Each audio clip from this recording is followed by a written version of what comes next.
있는 그대로 보도해 주시기를 당부드리겠습니다.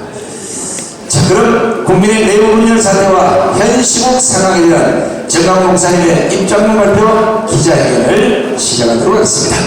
자, 우리 정강 목사님 모시겠습니다.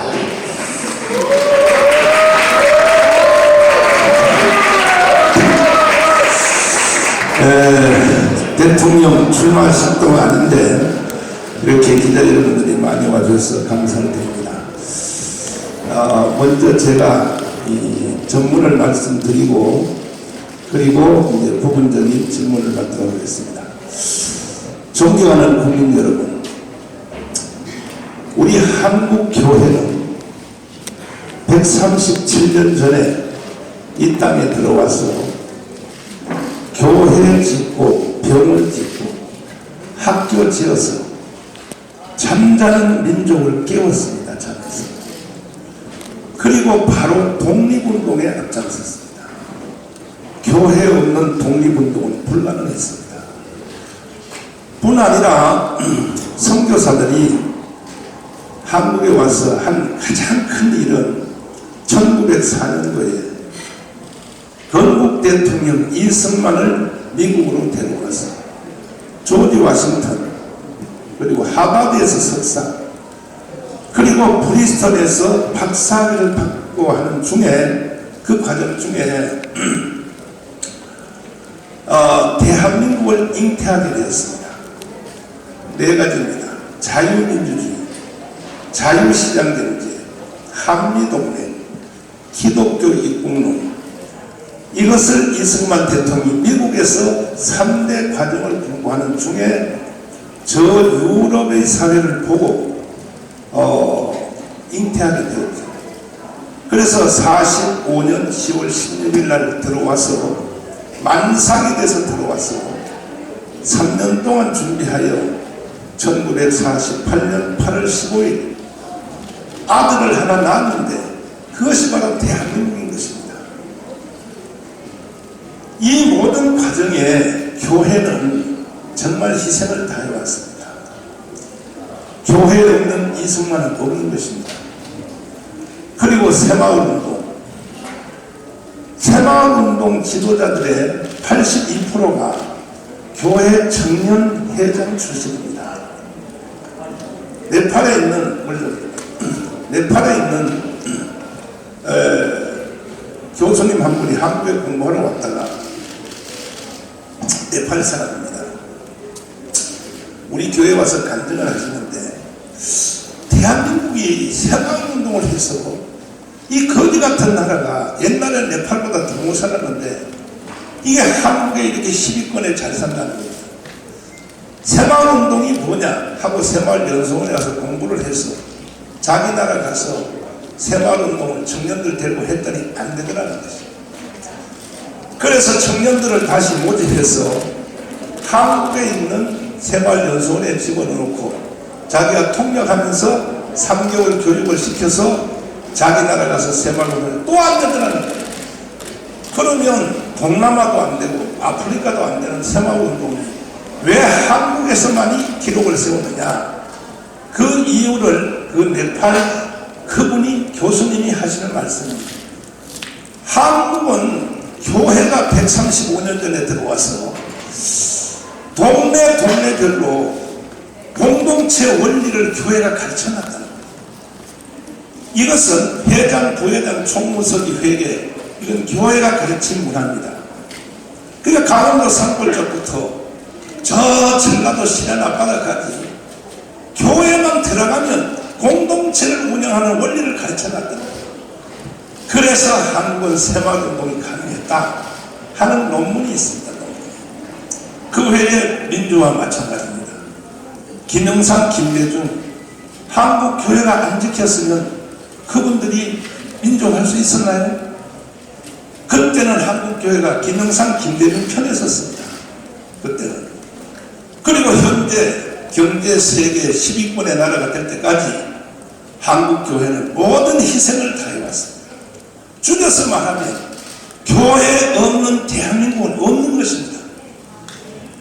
그럼에도 불구하고 지금 오늘날 대한민국이 왜 이렇게 시끄러운가?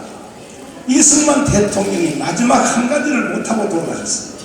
자유통일입니다. 자유통일. 1945년 8월 6일 날 히로시마 원자탄이 터졌죠. 그때 한반도는 두 가지 선택을 강요받았습니다. 김일성과 살래, 이승만과 살래 것입니다. 그때 대한민국은 이승만을 선택했습니다. 북한은 김일성 선택했어요. 공부를 안 한 몇몇 분들을 말하기를 왜 이승만 하나뿐이냐? 여운형, 김규식, 김구, 또 조수아 얼마든지 있는데 그 공부 안 한 사람들이 딱 둘 중에 하나입니다. 김일성이냐 이승만입니다. 다른 사람은 선택이 없는 것입니다. 북한은 김일성 선택했어요. 우리는 이승만 선택했습니다. 또 한 가지, 어떤 세상에 살고 싶어? 자유민주주의, 자유시장경제, 한미동맹, 기독교의 국론에 살래? 아니면 공산주의, 사회통제경제, 그 중국을 친구로 하는 조중동맹, 그리고 주사파 종교. 주사파는 세계 종교사전에 등록되어 있는 정식 종교입니다. 주사파는. 어떤 세상에 살고 싶어?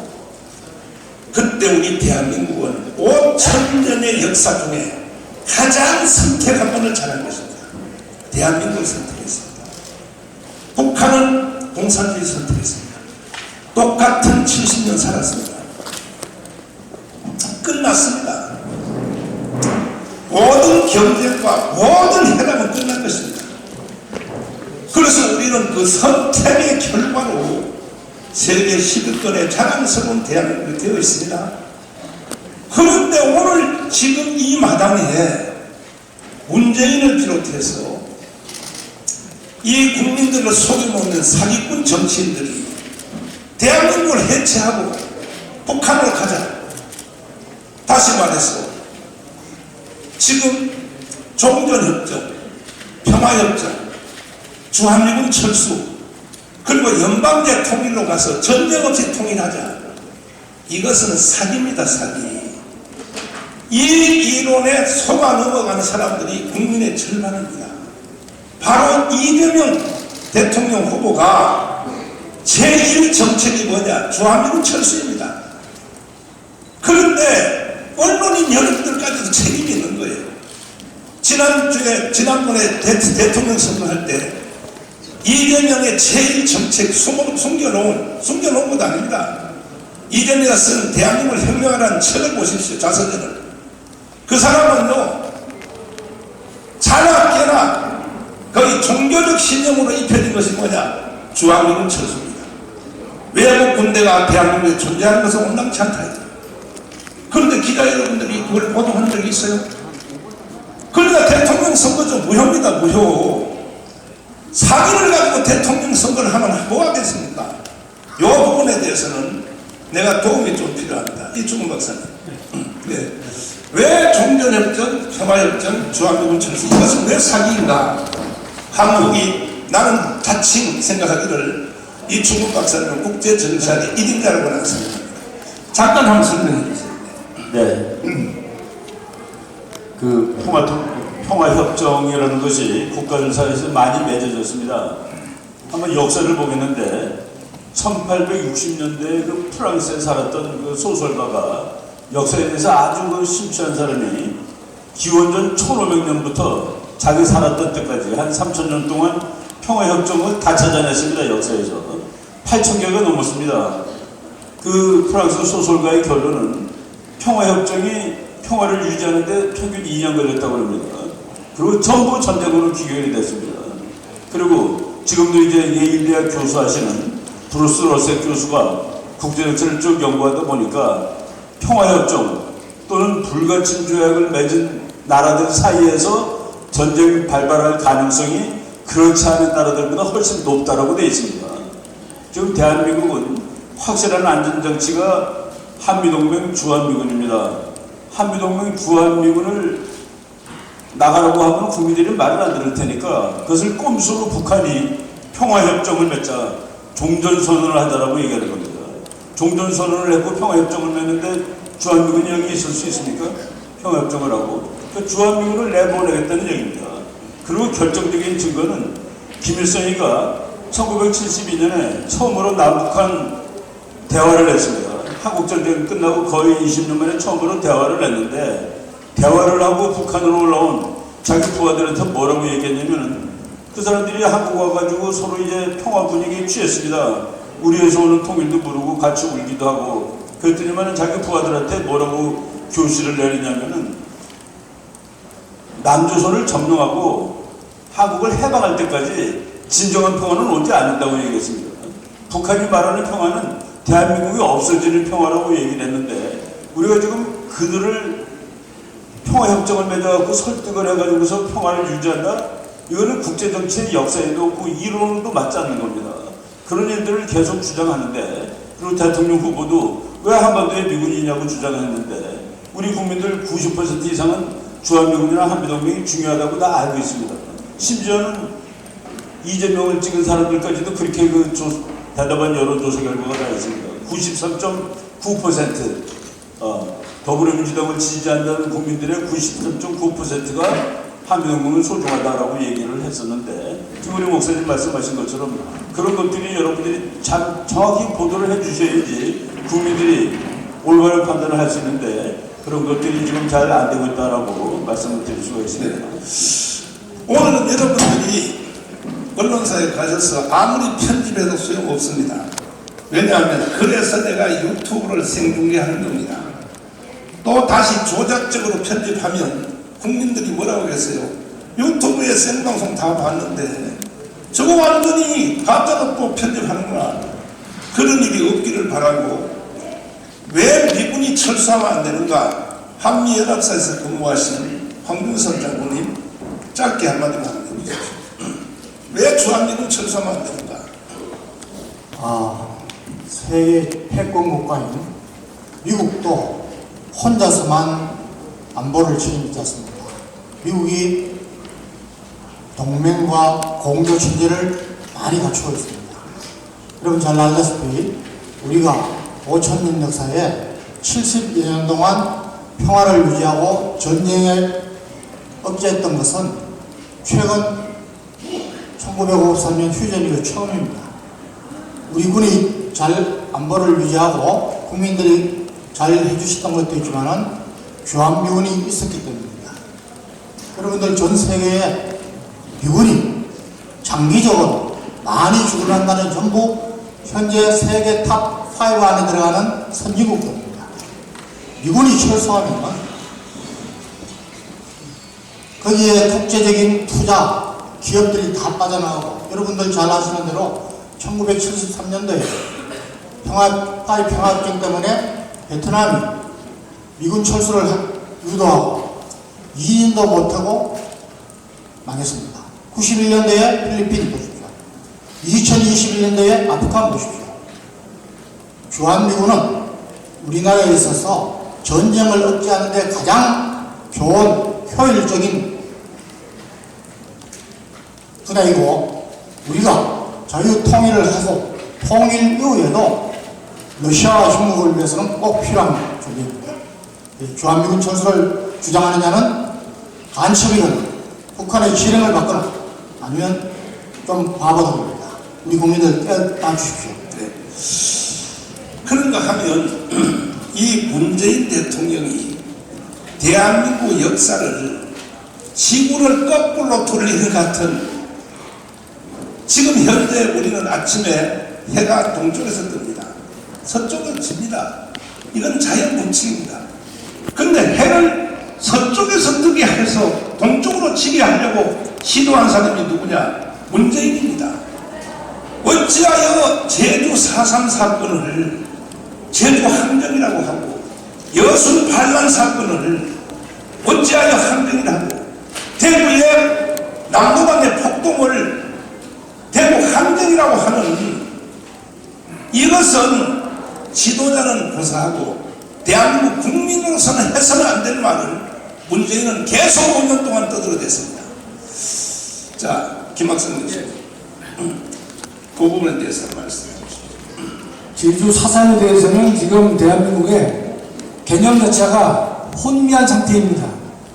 제주 4.3의 본질은요, 남로당들이 일으킨 반란입니다. 그런데 문재인이나 이재명이는 민주화 운동이라고 호도하고 있는데 전혀 가당치 않은 것입니다. 2001년도 헌법재판소 판례도 제주 4.3의 문제는 남로당 반란이라고 9사람 전원이 일치된 의견을 보인 바 있습니다. 여러분, 민주화 운동이라면 4월 3일 새벽 4시를 기해서 제주도 내에 있는 24개의 경찰 관서를 그들이 급습합니다. 그래서 경찰관을 죽이고 아내와 가족들을 죽입니다. 그게 민주화 운동입니까? 당시 선거 관리를 하려고 했던 선관위 공무원을 죽이고 있는 것입니다. 그걸 민주화 운동이라고 호도해서는 결코 안 될 것이다 이 뜻입니다.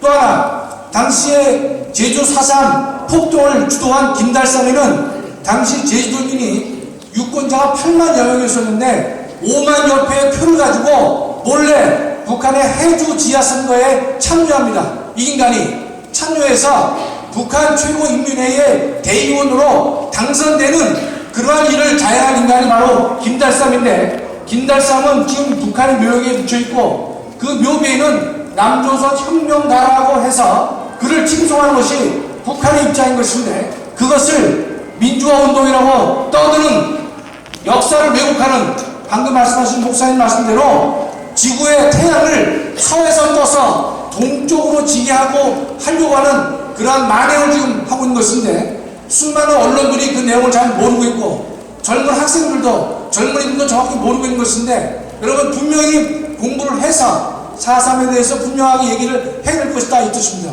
하나만 더 얘기하면, 제가 가장 가슴 아픈 일은 민주당이 그러한 일을 주도했다고 하는 것은 그렇다 치더라도 국민의힘이 지난번 제주 4.3 특별법에서 국민의힘 정당 그 당시는 103명이었는데 73명의 국회의원이 그와 같은 문재인의 특별법 추진에 73명이 찬성했습니다.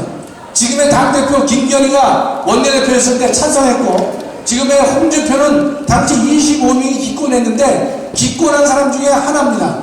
국민의힘에서는 5명밖에 반대를 못했다는 사실 여러분이 분명히 아셔야 되는 것이, 이어서 그들은 또 어떤 일을 했습니까? 지금의 여순 사건은요, 남로당의 반란 사건이 아니라 여순은 대한민국 군인들이 일으킨 반란인 것입니다. 군인 반란인 것이에요. 그 여순 특별법을 만들 때에도 지금의 당대표인 김기현이가 당시 원내대표였었는데 대승적 차원에서 우리가 거기에 동의할 것이다.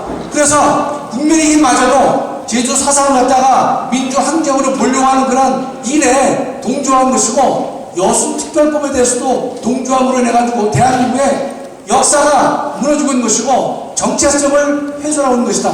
그와 같은 행동은 누가 해오는 것이냐? 김정은이가 해야 옳은 행동을 문재인이가 그와 같은 것을 대신 해주고 있다 이런 뜻입니다. 따라서 문재인은 대한민국의 정체성을 부정하는 인간인 것이고 대한민국의 계속성을 유지해야 되는 대통령의 책임을 망각하는 분이다, 이렇게 말씀드리겠습니다. 지금 대한민국의 현 상태를 보면 6.25 전쟁이 일어나기 바로 직전의 상태와 똑같은 것입니다. 이건 제 말이 아니고 지금 현재 연세가 90 이상 되신 분에게 한번 물어보십시오. 뭐라고 말합니까?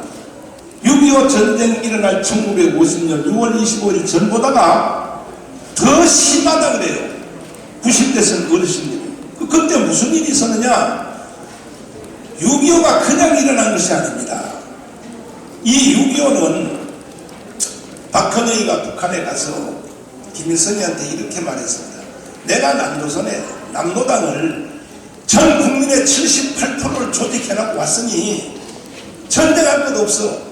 그냥 38선에 총선이 몇 발만 내주면 남조선 안에서 지금도 94세 되던 고정관청, 전향한 고정관청 그분의 정의에 하면 시골에 있는 낙가래 있죠.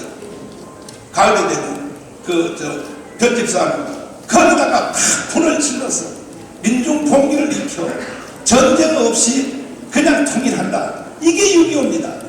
또 하나는 성시백이라는 간첩을 한국에다 파송해서 완전 장악당했습니다. 국회 부의장 간첩으로 만들었죠.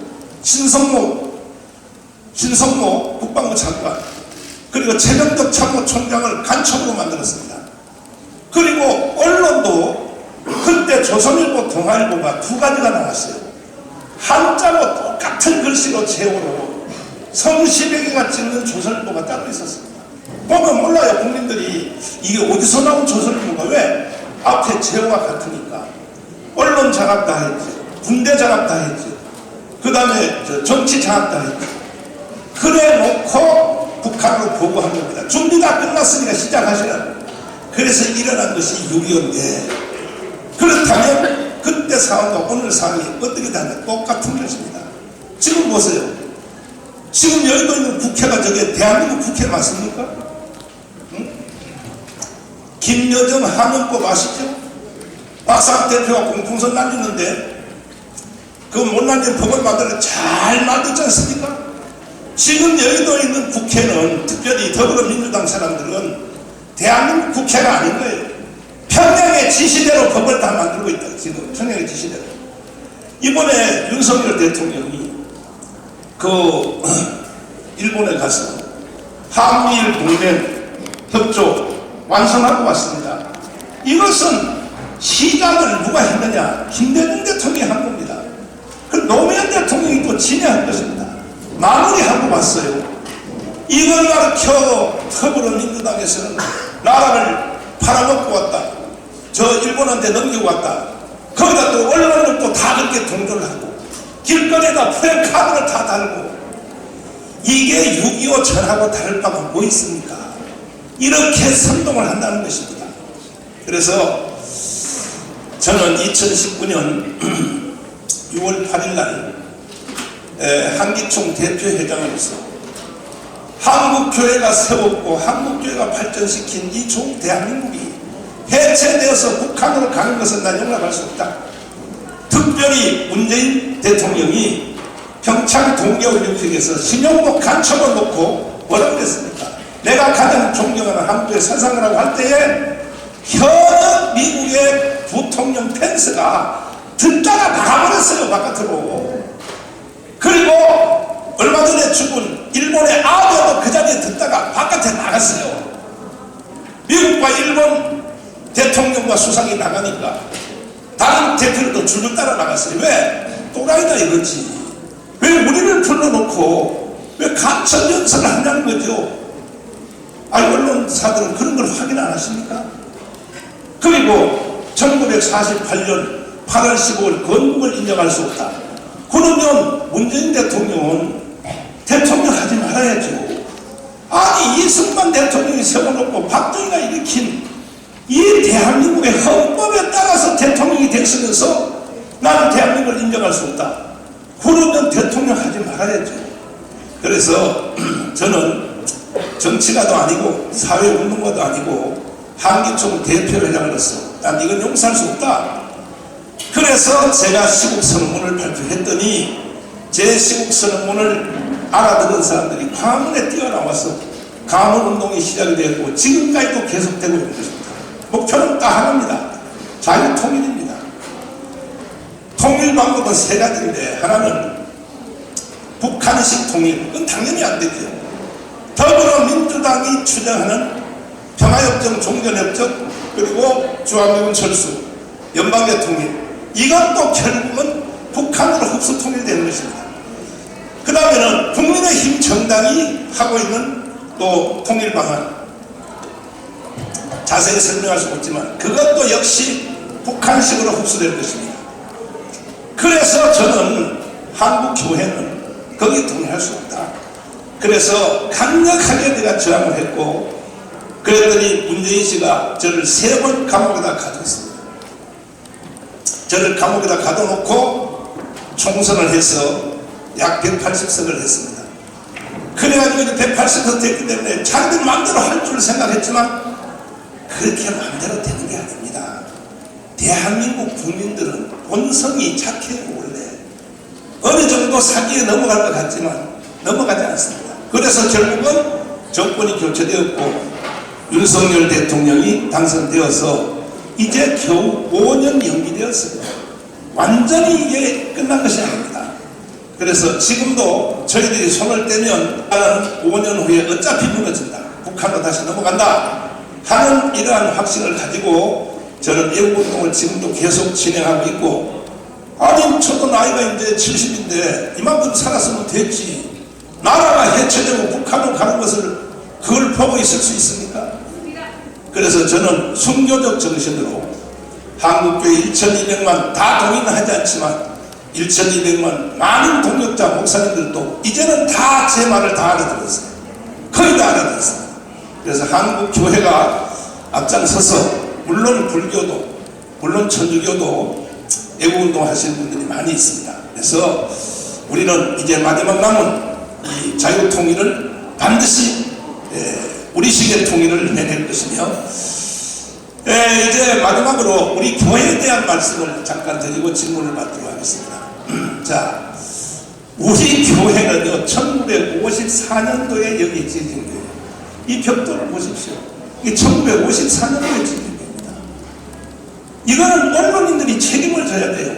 알박이요, 정당원 딱 치면 무조건 알박이라고 나가요. 50개 언론사가. 여러분들 회개하세요. 54년도에 지어진 교회를 알박이라고 해요? 그래서 박원순 시장이 이 큰 교회를, 여러분이 보신 그대로 이 큰 교회를 84억에다가 우리 교회 통장에다가 아무 교회와 협상 없이 일방적으로 돈을 84억을 그냥 꽂아버렸어요. 우리 교회 통장에다 넣어놓고 나가라는 거예요. 땅도 건물도 다 두고 나가라는 거예요. 박원순이가. 제가 하도 기가 막혀서 그것도 나를 감옥에다 가둬놓고, 그래서 우리 성도들이 투쟁을 하여 용역 상황들이 6번 진입했음에도 불구하고 우리를 지켜냈습니다.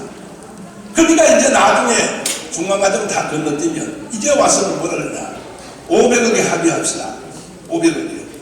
사실 우리는 500억 가지도 안 돼요. 이게 500억 가지고 이런 교회를 짓겠습니까? 어디 가서?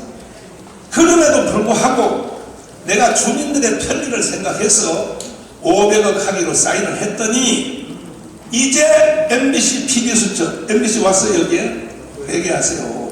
뭐라고 했습니까? 정방훈 목사가 주민들을 압박하여 돈 500을 착취했다고. 그래서 제가 중지, 나 안 해 이거. 내가 왜 당신들을 위해서 500억에 합의를 해주고도 나는 착취범으로 돼야 되느냐. 이게 전부 언론사가 이렇게 몰고 간 거예요. JTBC 왔어요? JTBC 회개하세요. 사과하시라고, 사과. 그래서 나는 지금 안 나간다. 왜? 서울시 조례안에 보면, 조례안 띄울 수 있어요? 조례안에 보면은 종교구제는 정치가 제일 원칙입니다. 대통령도 못 바꿔요. 이것은 그 누구도 바꿀 수 없습니다. 정치가 제일 원칙입니다. 만약에 재개발 쪽에서 교회가 필요하면 교회가 원하는 자리, 교회가 원하는 평수, 그리고 3년 동안 교회가 지어야 될 대치시설을 이 주민총회에서 다 해주기로 되어 있어요. 이건 누구도 바꿀 수 없습니다. 그래서 저희들이 그럼에도 불구하고 나도 인간인데 동네 주민들한테 편리를 봐드리기 위해서 사실 500억을 손에 봐가면서 500억으로 합의를 해서 진행하려고 우리 교회가 이사를 가야 되니까. 여기 얼마나 큰 교회입니까? 여기 사무실 있죠, 여기 교육관 있죠. 그래서 앞에 빌딩을 2개 샀어요. 64평짜리 빌딩을 하나 샀습니다. 샀더니 지금 여기 언론사 50개 언론사가 정마무리가 다시 제2의 알바기를 하려고 빌딩 2개를 샀다.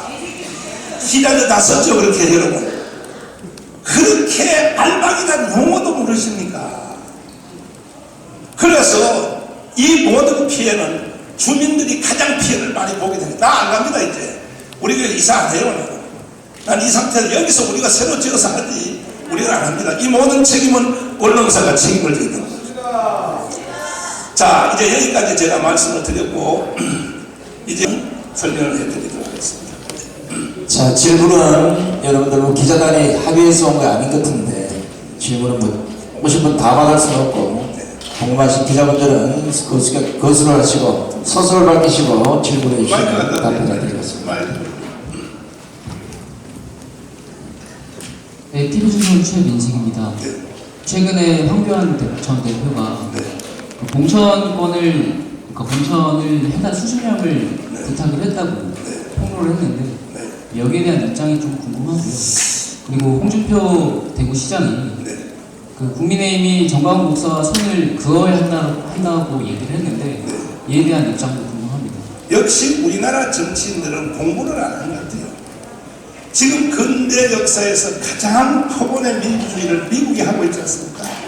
미국은요, 상원의원, 하원의원, 민주당, 공화당의 단임 목사를 가지고 있어요. 단임 목사. 4년 전에 트럼프 대통령이 대통령 출전식 하는 거 보셨습니까? 영상으로. 그게 무슨 대통령 출전식입니까? 교회로 말하면 부흥회예요, 부흥회. 당원들이 전부 다 에이멘, 에이멘, 에이멘으로 화답하고 있습니다. 왜? 목사님이 설교했기 때문에.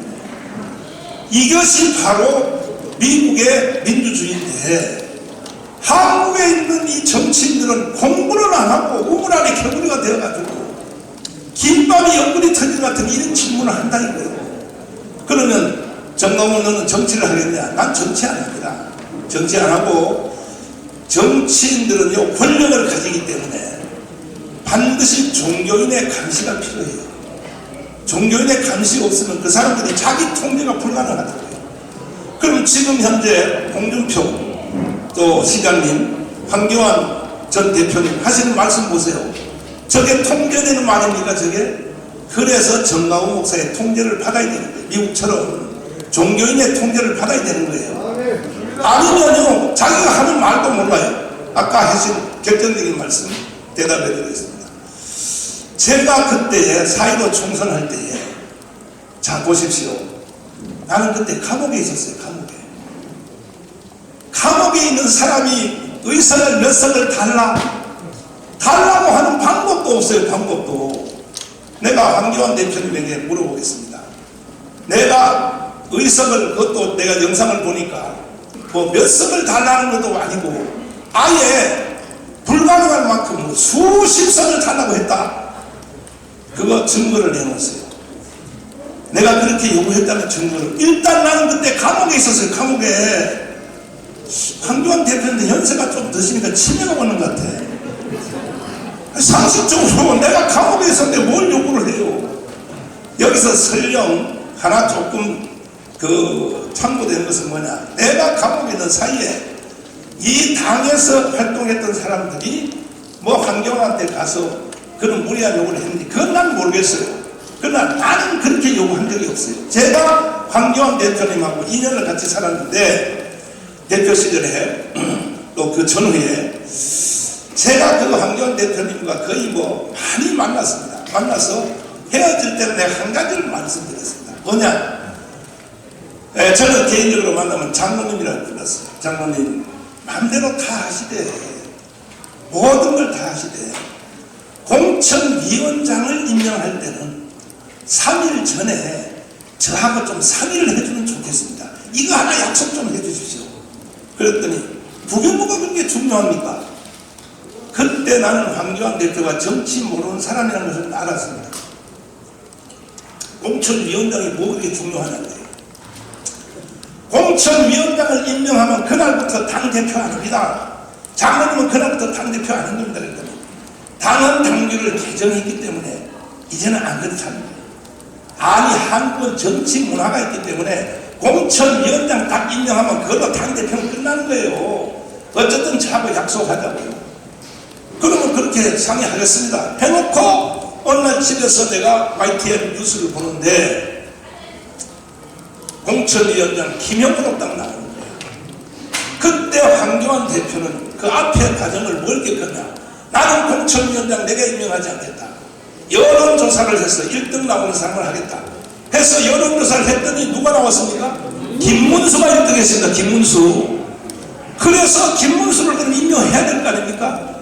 그런데 김문수를 임명 안 하고 그 김영호로 임명하기 위해서 거기 있는 당직자 최고위원들 여러 명, 6, 7명들이 다 반대하는데도 혼자서 회의하다가 안 되면 오늘 회의 여기까지 하겠습니다. 결국은 조작하여 김영호로 바꾼 것이 한교안 대통령의 한 사람의 실수로는 괜찮은데 대한민국이 오늘날 이 모양 이 꼴이 된 것입니다.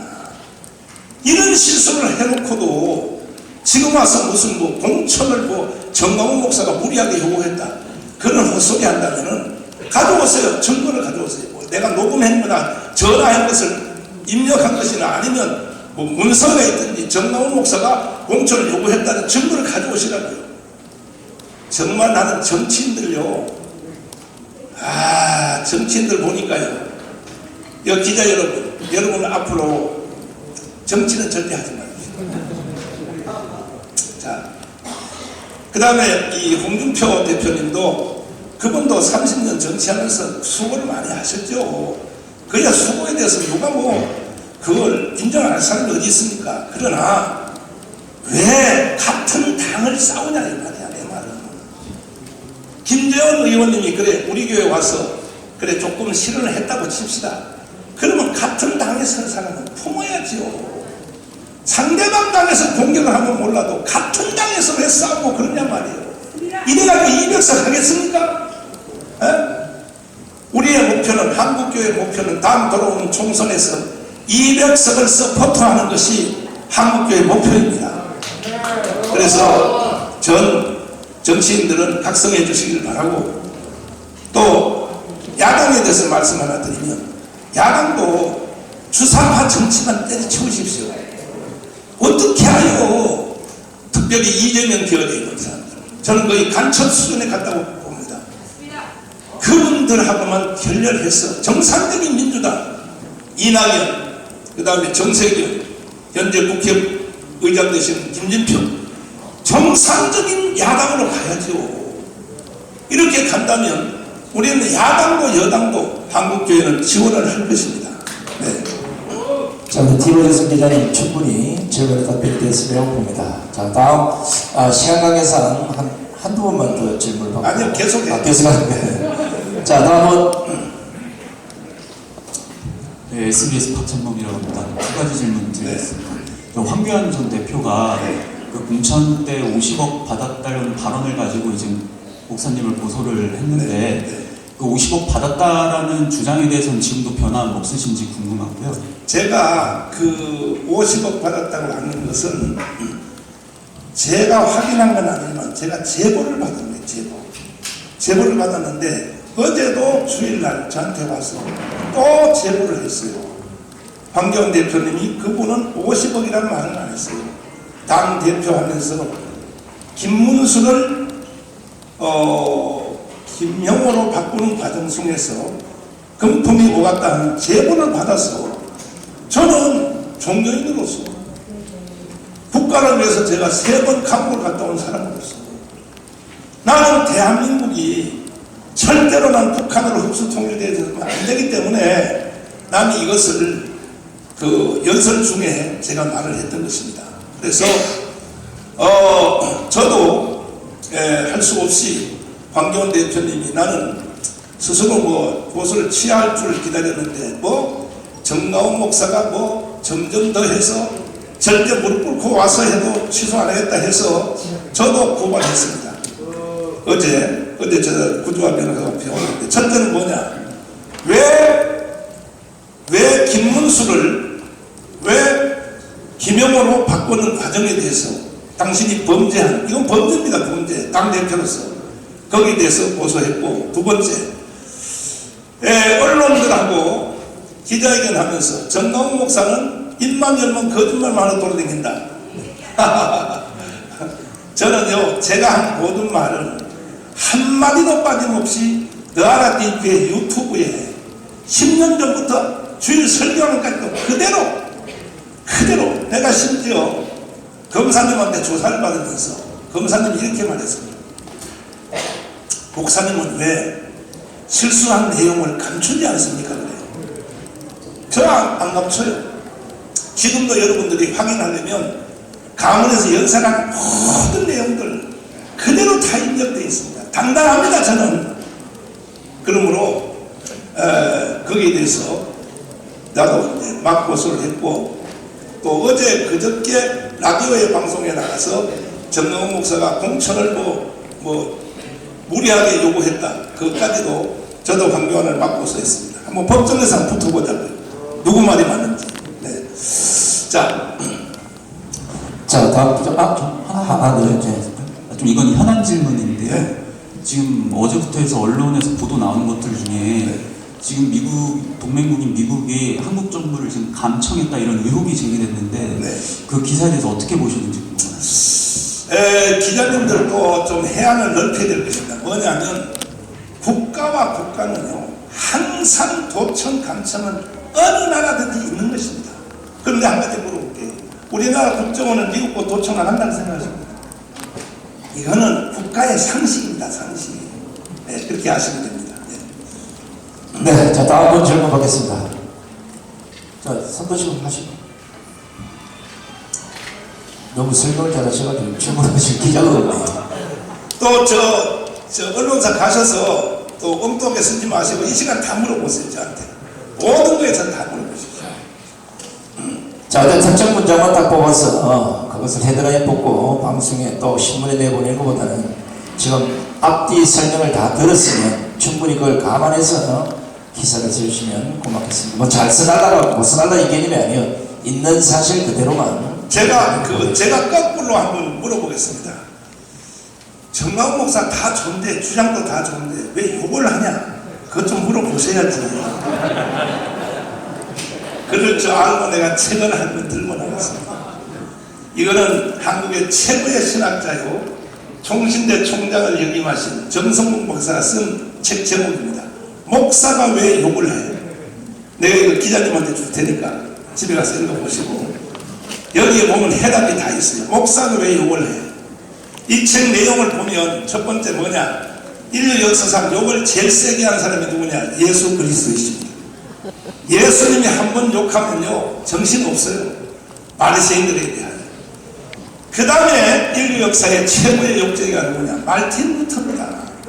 말틴 루터는 설교하러 올라갈 때 제자들이 선생님 이번 설교만큼은 욕을 안 하고 오기로 약속 좀 합시다. 왜? 하도 사람들이 욕한다고 말을 하니까 그래놓고 올라가서 욕을 더 세게 하고 내려왔어요. 왜 그러냐? 2000년 기독교의 종교 지도자들의 모든 연설문 모든 것이 다 욕으로 되어 있어요. 아다니우스, 터틀리안, 이레니우스, 오리겐 다 그렇습니다. 왜 그러냐? 불의에 대해서 책망할 때는 가장 강경한 단어로 말을 하는 것입니다. 그래서 내가 문재인을 뭐라 그러냐? 개새끼라고 하는 겁니다. 왜? 국가를 해체하고 북한으로 갖다 바치려고 하는 사람. 내가 문재인에 대해서 간첩이라고 발언해서 재판을 받는데 부장판사가 물었어요. 목사님은 왜 현역 대통령을 왜 간첩이라고 했습니까? 그래서 제가 대답했습니다. 이건 내가 대답할 문제가 아닙니다. 이것은 문재인 대통령이 그 김정은에게 넘겨준 USB 내용 그 안에 보면 문재인이가 간첩이라는 것이 다 쓰여 있습니다. 그랬더니 재판 여기까지. 청와대에다 요청했어요. USB 내용을 제출하라고 재판해요. 못하는 거예요. 두 번째 다시 했어요. USB 내용을 제출하라. 못하는 거예요. 세 번째 했어요. 오늘까지도 USB 내용을 제출을 못하고 있습니다. 문재인이가. 왜? 그 안에는 이미 언론사에서 일부분이 공개된 대로 첫 번째 확실한 것이 뭐냐? 원자력 발전소 설계도 거기 들어있었죠. 이거는 이적행위, 여적행위를 넘어서 국가 반역인 것입니다. 그뿐 아니라 방위사업, 지금 현재 잘 돌아가고 있는 우리가 폴란드에서 50조를 수출한 K9 자주포 방위산업 설계도가 그 안에 있었는지 없었는지 공개하라는 거야. 북한에 넘겼는지 안 넘겼는지. 그 다음에 더 중요한 것은 황교선 장관. 저 미군에서 그 작전 계획하는 거 5780인가 뭐예요? 작전 계획. 5057. 미군과 한국군이 연합하여 작전하는 작전 계획표 5057 계획표가 그 안에 USB 내용 안에 있는지 없는지를 확인 한번 해보자는 거예요. 그랬더니 민정수석에서 조국 민정수석에서 제가 감옥에서 76개 혐의를 완전히 무죄를 받고 제가 나왔습니다. 그랬더니 종로경찰서에서 나를 수사했던 분이 내가 감옥에서 나오니까 무죄 받고 나오니까 전화가 왔어요. 목사님 죄송합니다. 우리가 하고 싶어 한 것이 아니라 아침 저녁으로 청와대 민정수석에서 정광훈 구속하라고 하루 안녕이 내려와서 내가 양심의 가책을 느끼면서도 한 번은 말을 했대요. 어떻게 현직 한기총 대표장을 구속합니까? 그랬더니 하라면 하지 말이 맞냐고. 그래서 그렇게 했으니 목사님 저를 용서해 주세요 그러더라고요. 근데 용서했어요. 그와 같이 청와대 민정수석에서 정광훈 구속시키라고, 이건 불법 중에 불법이죠. 이런 행동을 한 것입니다, 이 문재인이가. 그래서 그 USB 내용 안에 보면, 그 안에 보면요, 아마 대한민국이 바로 뒤집어진 여적죄, 이적죄. 지금 고영일 변호사님이 문재인의 여적죄, 그 다음에 이적죄 혐의를 고발을 했는데 수사를 안 해요. 수사. 윤석열 대통령님 괜히 그 말이죠. 이재명 뭐 구속시키는 짓하고 그렇게 괜히 쇼하지 마시고 바로 문재인부터 구속시키라고요. 바로 국가 반역죄로 구속해야 됩니다. 그거 안 하면 절대로 진실 안 올라갑니다. 한편으로 보는 겁니다. 윤석열 대통령까지도 나라가 지금 이 모양 됐는데 말이에요. 국가가 존재가 하느냐 못하는 상태인데, 그래서 저는 욕을 세게 했고,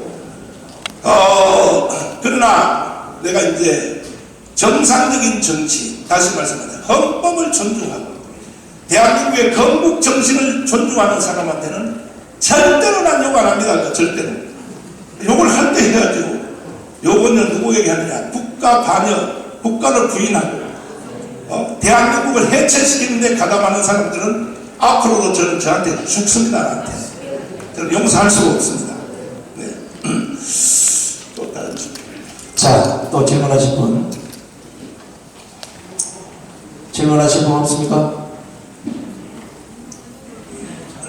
설명을 확실히 했기 때문에 아마 질문이 없는 거고. 지금 여기요, 한두 사람만 소개할 텐데, 네. 지금 제가 하는 말이 그냥 막 떠드는 게 아닙니다. 지금 여기에 총신대에서 일생 강의하시고 작년에 은퇴하신 우리 박사님이 여기 잠깐 오셨습니다. 우리 박사님 말씀 들어보세요. 제가 설교하거나 연설하는 것이 기독교 2000년 역사에 처음이라는 거, 처음. 자, 직접 한번 들어보십시오. 오늘 이렇게 기자 여러분 함께하게 돼서 너무나 반갑습니다. 드리고 싶은 얘기는 언론은 지필입니다. 여러분들이 처음에 언론사에 입사해서 지금까지 오는 동안에 바른 길 하나로 가겠다라고 해서 여기까지 오신 줄로 믿습니다. 그 언론 지필을 믿고 제가 말씀을 드립니다. 저는 본래 전 목사님 누군지도 몰랐습니다. 또 지금도 마찬가지지만 저하고 스타일이 정반대입니다. 그러나 제가 3년 전에 한 선배 교수님의 안내를 받고 전 목사님을 소개받고 그 후에 지금까지 목사님을 직원에서 도우며 함께 협력하고 있습니다. 드리고 싶은 얘기는 한 4가지가 되겠습니다. 첫째로 전 목사님은 여러분들 보시겠지만 연설이든 설교든 세미나든 원고 하나 없습니다. 3시간, 4시간 할 때가 있습니다. 이 사역을 50년 동안 했습니다. 지금까지 이런 분은 없습니다. 두 번째로 이분의 사역은 철저적인 헌신입니다. 돈 받고 하신 적 없습니다. 누구 하나 이걸 앞에 나서서 하신 분이 없습니다. 세 번째로 이분이 가르치는 성경의 내용은 제가 영국에서 10년 동안 박사학위 하면서 공부를 했는데 2000년 역사에 이런 탁월한 영감 있는 도전적인 실천적인 메시지는 없습니다. 마지막 네 번째입니다. 이 복음을 애국운동과 관련해서 자유통일과 연결지어서 하신 분은 세계 역사에 없습니다. 지금 저의 동력자 되시는 저보다가 더 고난을 세게 당하고 있는 장희 목사님 잠깐 모시겠습니다. 장희 목사님은 저보다가 고난을 더 세게 당하고 있습니다. 저는 자유마을을 맡고 있는데 우리 조례법에 의해서 보면 이 동네에 다양한 주민들이라고 하는 그 조례법이 있습니다. 그 다양한 주민이라고 하는 것은 첫째가 그 지역에 살고 있는 그 주민들, 두 번째는 그 지역의 대표들과 그리고 회사의 사원들과 그 근로자들, 그러니까 그 사람들이 동네의 대표가 될 수 있게 했어요. 쉽게 말하면 이 민노총이나 한노총이 장악할 수 있도록, 동네를 장악할 수 있도록 그렇게 하부 조직을 만들어 놨습니다. 세 번째 가서는 그 지역에 있는 초중고 대학의 학교의 학생들과 그리고 교사들 그리고 근로자들이 그 지역의 동네 대표가 되게 했습니다. 그래서 이 13살 이상이 되면 아이들이 동네 대표가 될 수 있도록 만들어 놨어요. 그래가지고 전교조가 이 동네를 장악하도록 만들어 놨죠. 그 다음에 네 번째 가서는 제일동포들이나 이주한 그 교포들, 이런 사람들이 그 지역의 동네 대표가 되도록 하고 주민총회에 들어가게 되어 있습니다. 이런 조직이 다 있다 보니까 하부 조직이 지금 어떻게 됐느냐, 빨갛게 물들어버린 거예요. 이것을 알고 우리 전 목사님이 빨리 우리가 하부 조직까지 자유마을로서 우리 마을 주민들을 깨워서 마을이 건강하게 회복되도록 하자, 이 일을 좀 날대로 해달라 그래서 제가 열심히 하고 있습니다. 네, 그리고 제가 대안학교를 하고 있는데 이 대안학교를 전교조를 통해서 그리고 또 이 국민권익위원회를 통해서 가짜들을 세워가지고 제가 고발을 106건을 당했습니다. 106건을 당했는데 아직 이 형사나 거기서 기소된 건은 한 건도 없이 다 무혐의 됩니다. 그럼에도 불구하고 계속 지금까지도 고발을 하니까 사람을 말려 죽이려고 하는데 저는 전능하신 하나님을 믿고 있기 때문에 말려 죽지 않고요. 또 우리 전 목사님과 함께 나라를 위해서, 지역을 위해서 병 들어가는 것을 깨우기 위해서 이 자리에 왔습니다. 네. 교회가 하는 모든 일은 다 고발로 들어가요. 전교조 민노총에서 무조건 고발합니다. 106번 고발당했다고 하지 않습니까? 교회 없는 대한민국은 없는 겁니다. 지금 마지막으로 우리 정말 저하고 30년 이상 함께 동역자인데 이런 분이 앞에 서는 자체가 불가능한 소리입니다. 장경동 목사님 지금 여기 와 있습니다. 내가 오라고 소리도 안 했습니다. 가다가 스스로 나오셨습니다. 이분은 아시다시피 방송에 다 뭐 동침인지 뭔지 거기에다가 찍어놨어요. 밥줄에 끊기는 위기가 올지도 몰라요. 그런데도 불구하고 대한민국이 평화협정, 종전협정, 주한미군 철수, 연방제로 북한으로 넘어간다. 이건 어떻게 동의할 수가 없다. 그래서 저와 함께 이 자유통일을 위하여, 예수하고 복음통일을 위하여 함께 생명을 걸고 함께 일을 하고 계시는데 장현동 목사님 잠깐 보시겠습니다. 네, 감사합니다.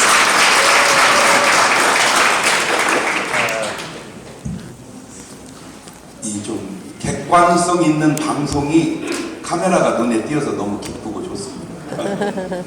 지금 인류 역사상 가장 좋고 훌륭한 분 한 분만 고르라면 예수님입니다. 그분은 시작과 끝이고 천지를 창조하셨고 죽었다가 부활하셨습니다. 그게 교주입니다. 교주하려면 부활은 해놓고 해. 네? 중간에 태어나가지고 교주하면 안 됩니다. 교주하려면 천지는 창조해놓고 해. 천지 창조 안 하고 교주하면 안 됩니다. 교주하려면 시작과 끝은 연결하고 해야 돼.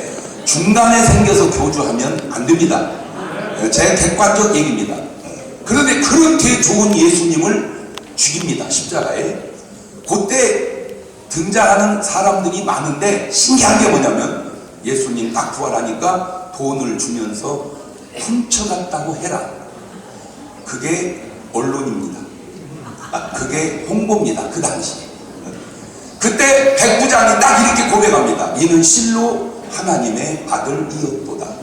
자, 중요한 거는 이 실로 하나님의 아들이었다는 뉴스가 더 많이 퍼져나갈까? 훔쳐갔다고, 제자들이 훔쳐갔다고 해 돈 주고 한 뉴스가 많이 퍼져나갈까? 2000년 전 얘기입니다. 제가 지금 이렇게 보면서 홍콩이나 이런데 조금 뭐 데모하면 뉴스에 다 나옵니다. 솔직히 홍콩하고 우리나라하고 무슨 상관입니까?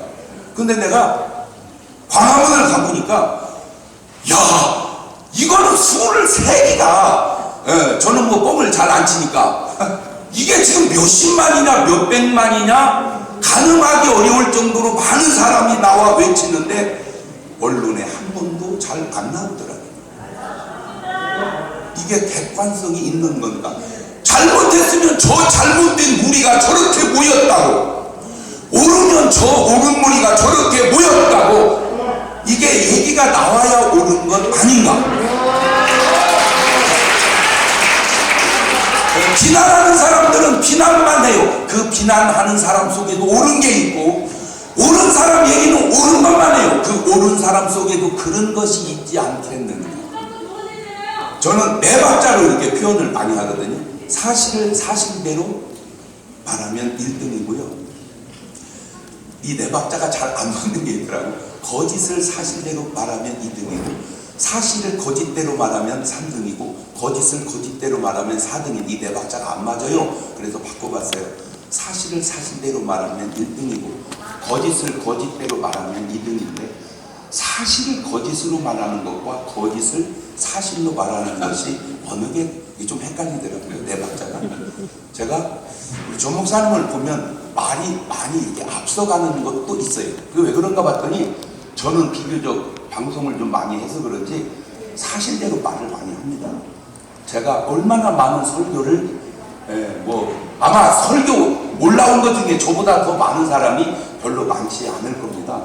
그런데 그 제 말 속에 이렇게 별로 흠을 이렇게 잘 잡아내는 분도 있겠지만 별로 없고요. 하나 딱 걸린 게 연평도를 폭격하고 천안함을 폭격했을 때 제가 부흥하면서 이거는 아닌 것 같다. 어디다 돌을 쏴대냐?